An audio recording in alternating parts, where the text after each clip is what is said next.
Now let's get started with part one by understanding what we mean by the term home network. Now this is a broadly used term that means different things to different industry groups. But in this course, it means the infrastructure, both wired and wireless, used to interconnect products and services to support voice, data, and broadband RF applications, and to connect those products and applications to outside services. Now this covers everything from basic phone service to entertainment to home automation. New homes should be equipped with the infrastructure necessary to support the following networks: traditional voice telephone service, data networks, broadband RF networks, control networks including automation and security, and audio and video entertainment system networks. The majority of these networks rely on a structured cabling infrastructure, the communications backbone of the house. And the design and installation of this infrastructure is one of the things we're going to be focusing on this course. Structured cabling or structured wiring is a relatively new term used to describe a standardized arrangement or structure of cables and devices installed during home construction. These cables are designed to distribute existing and new telecommunications, data, and audio-video applications throughout the home. The cables originate at a central distribution device such as this, and each cable branches from here to devices or outlets throughout the home. Outlets typically have a combination of jacks to allow maximum flexibility for connecting different devices in the home. All of the outside services, telephone, cable, broadband internet, any satellite or off-air antenna tie into this distribution center, allowing you or the homeowner to select what service is available at what outlet. Now, before we go further, we need to define some of the terms we're going to be using throughout the course, starting with the three B's: baseband, bandwidth, and broadband. In this course, a broadband network means it supports multiple channels of data or signals at the same time, typically using some form of frequency division multiplexing. It's also used to mean a high data rate, over 1 megabits per second, on a data network. Throughout this course, we'll use the term broadband RF to mean services like cable television, where the cable carries a number of services or channels simultaneously. The bandwidth of a cable, device, or network is the difference between the lowest and highest frequency that it can support without undue attenuation and loss, and is measured in kilohertz or megahertz. For example, cable television channel 2 occupies from 54 to 60 megahertz, or a 6 megahertz bandwidth, while the entire cable service, all 120 channels, occupies over a 770 megahertz bandwidth. A baseband signal means there's only one signal or channel on the network or cable, usually occupying a bandwidth that starts at 0 hertz. The signal has the exclusive use of the cable or network, not shared with other signals. A good example is a baseband video signal, the signal typically available at the video output jack of a VCR or DVD player.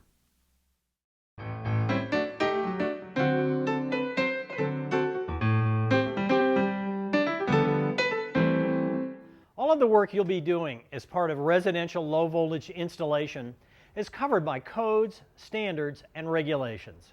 Standards are typically developed by manufacturers and users in an industry to promote a minimum level of quality and good practices.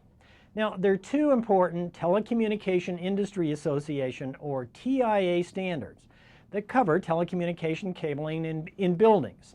TIA 568 is for commercial buildings, and TIA 570 is for residential buildings. They address the requirements for cable, hardware, the design, and installation. Now, TIA 570 covers residential, single, and multifamily installations and concerns us directly in this course.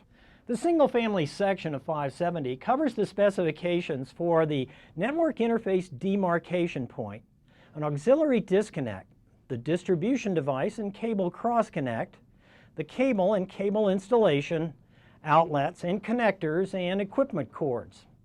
Now, outside services are brought to the house and terminate in a network interface device, or an NID, a location or device that defines the termination point for outside networks like cable TV or telephone service. The NID contains a demarcation point where services can be disconnected from in-house wiring. There's also an auxiliary disconnect where outside services can be disconnected at the distribution device. Yeah, the network interface device, or NID, is the box located on the outside of the house where the local service providers like the telephone company bring and terminate their service. The box is supplied by the local service provider, but you'll provide the cable that you need from here to the distribution device, and we'll show you how to do that later. Cable service companies also typically use an NID box such as this. It's used to contain a grounding block and splitters or filters depending on the service to the house. Or they may just supply a grounding block such as this that acts as the service demarcation point. As we mentioned earlier, all of the outside services terminate in the distribution device. Its primary function is to support the voice, data, broadband RF, and AV applications. To do this, it has three primary functions. First, it terminates the outside services. Second, it provides all of the equipment necessary to support the in-home network, such as amplification, cross-connect, network hubs, and so on. And third, it provides a very flexible means to interconnect the outside services to specific network in-home outlets and products. Per TIA 570A, cable runs will be home run from the distribution device to each outlet jack. That means that each jack has a dedicated cable back to the distribution device. Older style wiring, where outlets were wired together on the same cable, called daisy chaining, is no longer used. Now, the standard also defines the minimum number and type of cables and outlets in two grades of service. Grade 1 is a minimum requirement to support traditional analog applications and services. Grade 2 is intended to support multimedia applications. Now, these include data network support as well as distributing in-home generated video sources. Now, the standard also states that each branch cable not exceed 90 meters or 295 feet. This is to allow them to be used for data applications as well as traditional analog applications. And then equipment cords not exceed 10 meters or 32 feet. This gives a total length of 100 meters or 327 feet from attached devices to the distribution equipment connection. We'll be referring to applicable parts of TIA 570 throughout this course.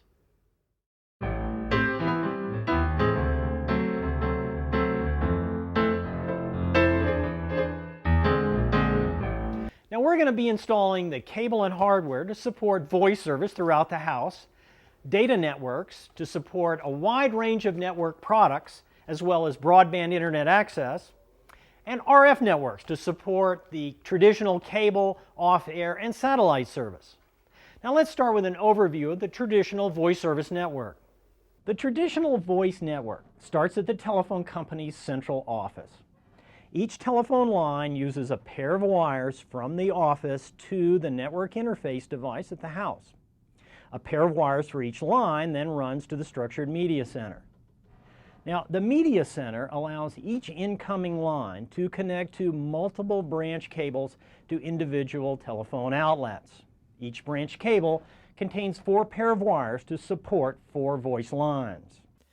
Connecting incoming voice lines to outlet cable runs is typically done with a voice line distribution module. This channel vision module is a good example. The voice service cable from the telephone NID is terminated in an 8-pin modular plug and connected to the input jack.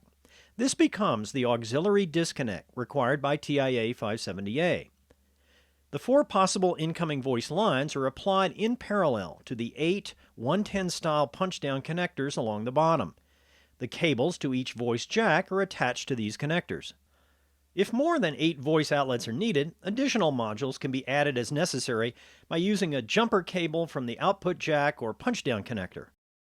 There is also a jack on the module to allow connection to a security system. When the line 1 switch is in the up position, line 1 is routed through a 4-pair cable to the RJ31 jack on the security system. This allows the security system auto dialer to seize line 1. This channel vision module provides a similar function. Voice service from the telephone NID is terminated in an 8-pin modular plug and connected to the top jack. This becomes the auxiliary disconnect. The 4 voice lines are connected in parallel to the 8 modular jacks. Cables to each voice outlet are terminated in modular plugs and plugged into any output jack. This allows easy disconnection and testing of each cable run. Expansion is easily accommodated by jumpering to additional modules. This module also has a jack and associated switch to allow connection to a security system. The module can also be used to distribute the incoming lines to other modules to support up to 64 voice lines. Other manufacturers of structured cabling equipment make similar modules for distributing voice service. While physically different, they all provide the same basic function. When there are multiple telephone lines to the house, some means should be available to select which incoming line connects to the pairs at a voice outlet jack. Now this is because phones, answering machines, fax machines, and so forth use line 1 or line 2 when plugged into the jack. So in the home office, for example, when the customer plugs his phone into the jack, he connects directly to the home office telephone line. There are two approaches to performing the line cross-connect: by providing a cross-connect device in the distribution panel, or attaching a cross-connect adapter at the outlet. Each technique has its advantages and disadvantages. A pre-configured cross-connect, such as this Leviton voice line distribution module, breaks out the 4 incoming voice lines to 3 rows of 8-pin modular jacks, with all 4 lines on 8 jacks and combinations of 2 lines on the remaining 11 jacks. You or the homeowner determine which line should appear at each voice outlet and attach the outlet cable directly to the appropriate jack, or jumper the jack to the desired outlet termination on a voice or data line termination module. This GrayFox voice distribution module performs a similar cross-connect function. The 4 incoming voice lines are distributed to 4 rows of 8-pin modular jacks. Each row allows connection to 1 or 2 of the incoming voice lines. Again, you or the homeowner select the desired line combination at each outlet and plug the cable to that outlet into the appropriate jack. This breakout or cross-connect adapter allows the customer to divide the 4 lines available at a voice service jack into 4 separate jacks for use with 1 or 2 line devices. The adapter provides 4 different combinations of the 4 voice lines to each of its jacks, line 1 and line 2 position. These adapters are easy to understand and easy for the homeowner to change, but they are unattractive hanging on the wall. You should never perform a cross-connect by using a custom wiring configuration at the outlet. This will eventually confuse you and the homeowner. We'll talk more about proper jack wiring shortly. In larger homes, especially with home offices, residential phone systems are becoming increasingly popular. To interface with the connections to and from these systems, Channel Vision makes a KSU interface module. KSU is the generic acronym for the system controller. The incoming voice lines are connected directly to this module through either the modular or punch-down connectors. Up to 8 voice lines can be supported.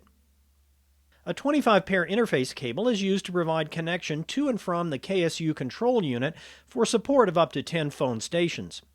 Cables from the handset jack locations are terminated on the punch-down connectors. Now this module also has a jack and associated switch to allow line 1 connection to a security system. And there's also connectors for the door intercom units supported by most residential phone systems. Telephone lines, like all services that enter the house, must be protected from overvoltage conditions. Protection is provided by primary and secondary systems. Primary systems are required and consist of lightning protection and the grounding electrode system of the house. Phone line primary protection is provided in the network interface device on the outside of the house. Secondary systems consist of overvoltage and surge protection circuits built into the equipment that the cable attaches to. A good example is this Channel Vision surge protection module. It provides secondary overvoltage protection on 4 incoming voice lines and is connected between the NID and the voice distribution module in the distribution center. Homeowners now have the option of getting voice service from their cable television provider as well as their broadband internet connection using voice over IP technology. We're going to cover how to implement those options a little later in the course. But now I want to enlist the aid of Dan Gregory, famous from our Do-It-Yourself DVD series, to help cover the characteristics of UTP cable in a little more detail.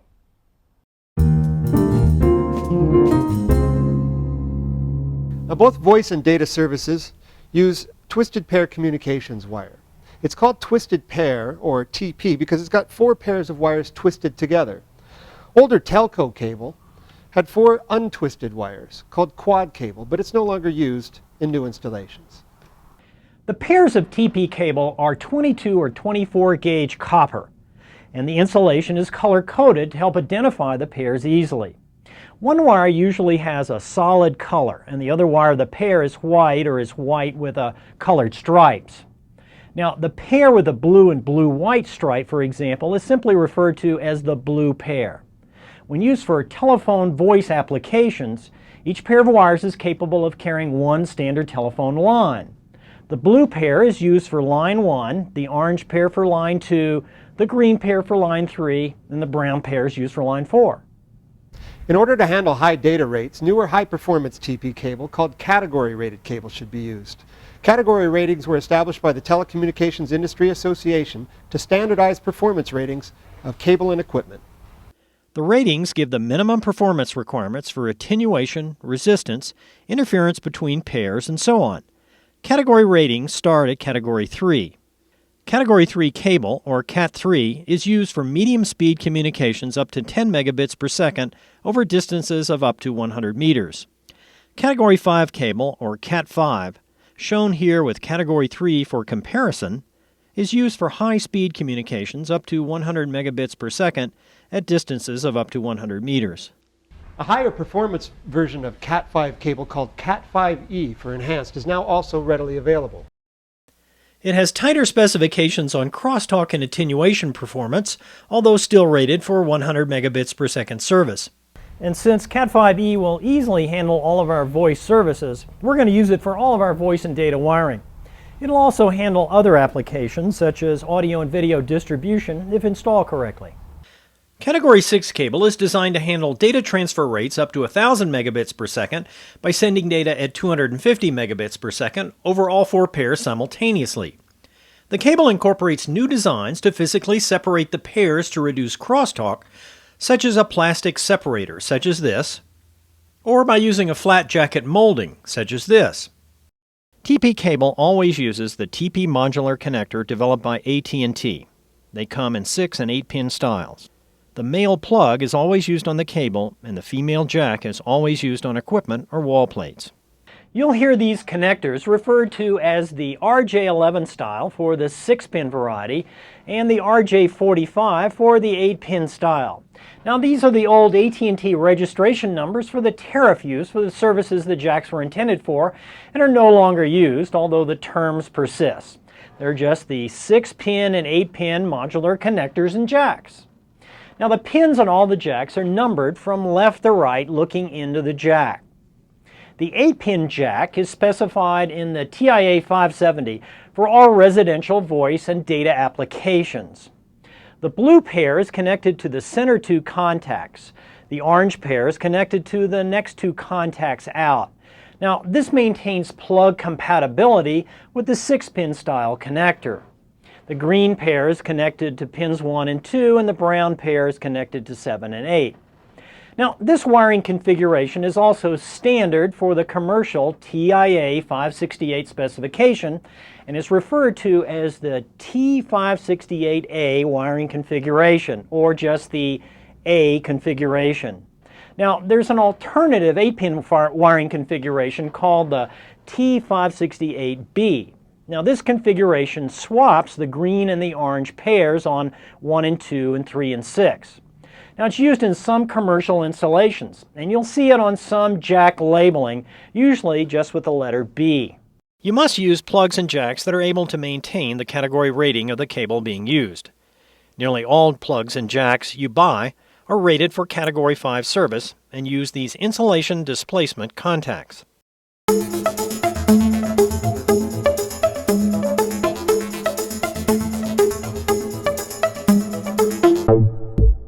In this course, we're going to concentrate on data networks used to support computer applications and broadband internet access, as well as distributing real-time audio and video. Now, data networks in the home use Ethernet network technology, developed in 1972 by Bob Metcalf, a very bright engineer working at Xerox. It's simple and reliable.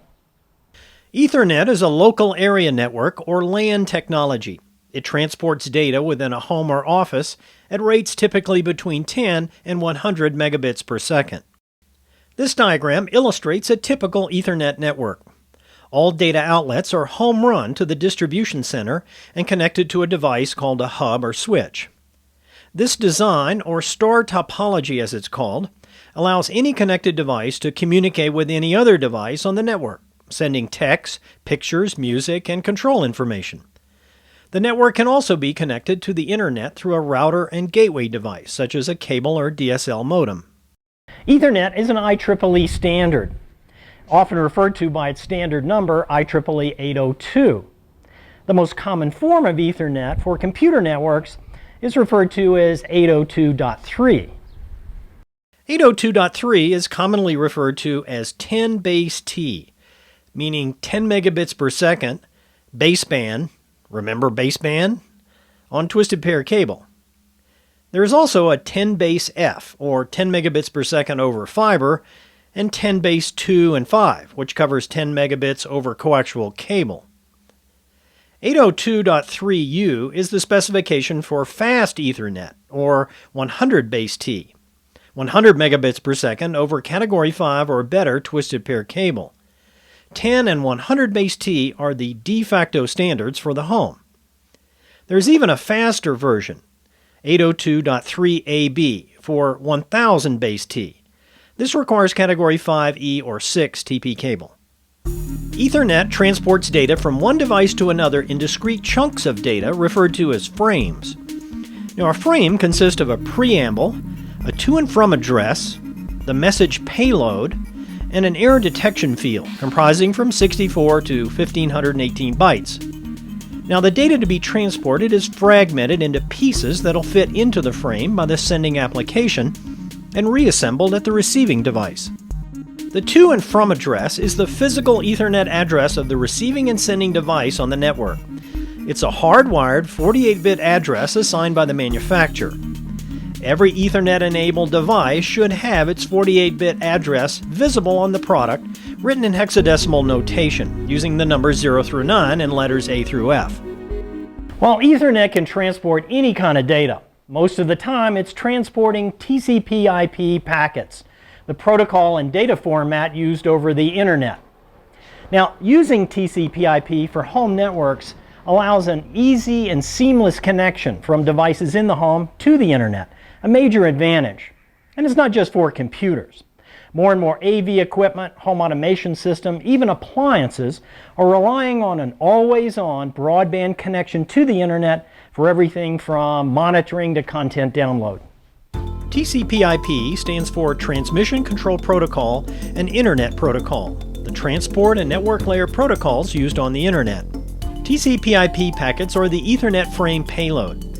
They have a to and from IP address, routing and control information, source and destination application ports.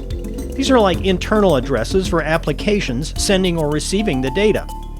And the real data payload. This might be part of a picture, a web page, or an MP3 file. IP addresses are only 32 bits or 4 bytes and are written in what's called dot decimal notation, a decimal number for each byte separated by a dot. It's pretty strange, but we're stuck with it. Every device in the world that communicates on the internet has got an IP address. Therefore, every device on the home network has got both an Ethernet address and an IP address. But unlike Ethernet, IP addresses can reference devices in the home, a private IP address, or devices outside the home, anywhere in the world, using a public IP address. But the problem is, with only 32 bits, there are not enough IP addresses to pre-assign one for every IP-enabled device. Therefore, the IP addresses have got to be assigned either manually or with address assignment software, usually built into the home router. Now we'll demonstrate IP address assignment in Part 4. The Ethernet data network is physically installed like the voice network. Home-run cables are installed from outlet locations where data network access is desired back to the distribution center. Computer and peripheral devices simply plug into data outlets to connect to the network. Ethernet uses 2 of the 4 pairs in the cable. the green pair connected to pins 1 and 2 for transmitting, and the orange pair on pins 3 and 6 for receiving. Per TIA 570A, data outlets are also 8-pin modular jacks wired to the T568A configuration. Data lines are typically terminated on a data cable termination module such as this. The module allows selected lines to be jumpered to Ethernet support equipment such as hubs or switches. Other manufacturers provide similar modules to terminate cables to data outlets. The distribution center also houses the necessary Ethernet support equipment for the network. We'll take a closer look at the most common devices, including hubs, switches, bridges, and routers. Let's start with the simplest network device, a hub. A hub is like a network outlet strip. It connects together a small number of devices, typically 4 to 6. Data that arrives on any port is simply retransmitted to all other connected devices. Hubs can be connected together or to switches to expand the network, but at 100 base T, the limit is one additional link, or 2 hubs or switches between any 2 devices. The most common use for adding a hub is to connect several devices in a room to one data jack, such as in a home office. When connecting a network component, such as a switch or a hub, to an attached device, such as a PC, a straight-through cable is used. The I/O pins on the hub device are reversed from that of the PC. But when a network component is connected to another network component, such as a hub to a hub, a crossover cable should be used. It reverses pins 1 and 2 and 3 and 6. A switch is similar to a hub, but relies on the frame MAC address to route the incoming frame to the port that's connected to the destination MAC address. Now this will isolate traffic between 2 devices at a time, allowing the switch to support several simultaneous data transfers. Switches are intended for larger networks and typically support 8 to 32 attached devices. A bridge is a device which connects 2 networks together, typically networks which use a similar protocol but different media. Now the most common bridge used in a home network connects wired Ethernet with wireless Ethernet, 802.11. And the most common version of this bridge is referred to as a wireless access point, WAP, because it allows wireless network devices such as a laptop computer to access the wired network. 802.11 bridges come in 3 flavors. 802.11b devices operate in the 2.4 GHz band at a maximum of 11 megabits per second. 802.11g devices operate in the same band, but at a maximum rate of 54 megabits per second. And 802.11a devices operate in the 5.1 GHz band, also at a maximum 54 megabits per second.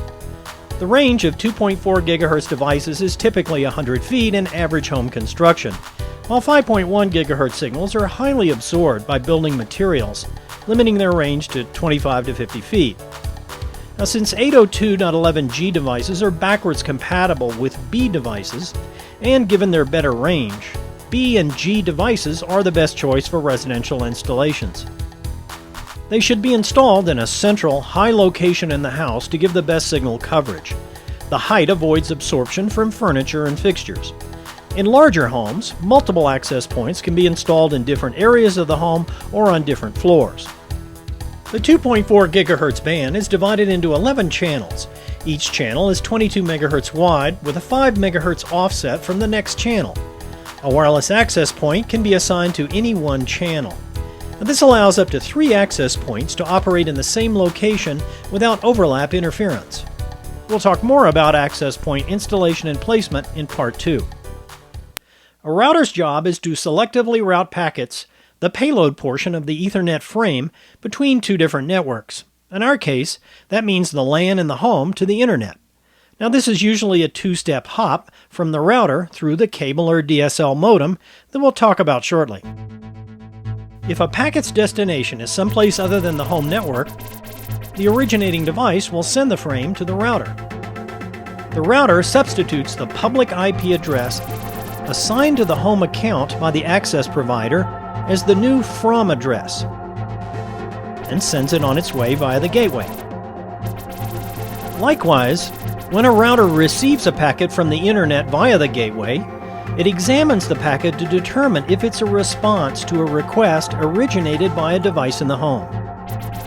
If it is, it substitutes that device's IP and MAC address and sends it on its way. If it's not, the packet is discarded.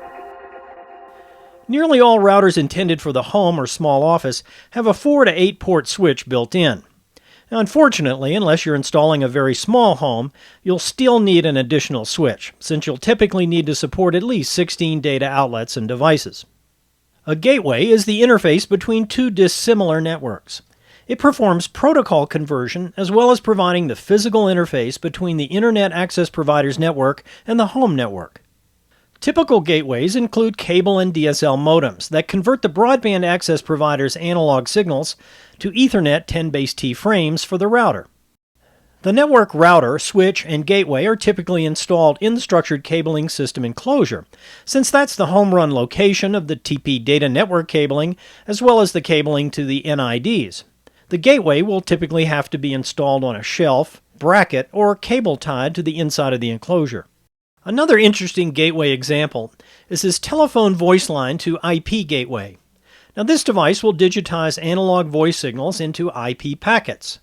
It can provide two standard voice-grade lines with separate phone numbers using a voice-over IP service provider. It's easily installed in the distribution center enclosure. One or two voice lines are wired directly to the voice network in place of or in addition to the lines from the traditional telephone NID. Its Ethernet port is wired directly to the switch. Increasingly, it's not just computers that are networked and connected to the internet. Other types of devices are being connected as well, such as internet radios, cameras, music and video servers, even appliances like refrigerators and microwave ovens. But since there's no common control language to communicate with non-computer devices on an Ethernet-based network, manufacturers are incorporating web servers built right into their products and communicate information using an HTML data format. This network-connected camera is a good example. The camera site at the camera IP address, accessible from any web browser, has several pages used to control the camera setup and operation. This is also how network devices are configured, including routers and bridges. It's also important to understand that Ethernet uses what's referred to as a carrier-sense multiple access protocol. A device gains access to the network and to another device on a first-come, first-served basis. And because data is not sent as a continuous stream, but a series of short frames, other devices can compete for and gain access to the network in between frames, interrupting data transfer. Therefore, the delivery time of data is indeterminate. Now, this is fine if you want to send a file to a printer, but it may not be the best protocol for streaming audio and video. Other protocols, such as IEEE 1394, also referred to as FireWire, may be a better audio and video application protocol. We'll be installing a wide range of network products in our project house. We'll cover the planning and installation issues of data networks in more detail in Part 2 and 3.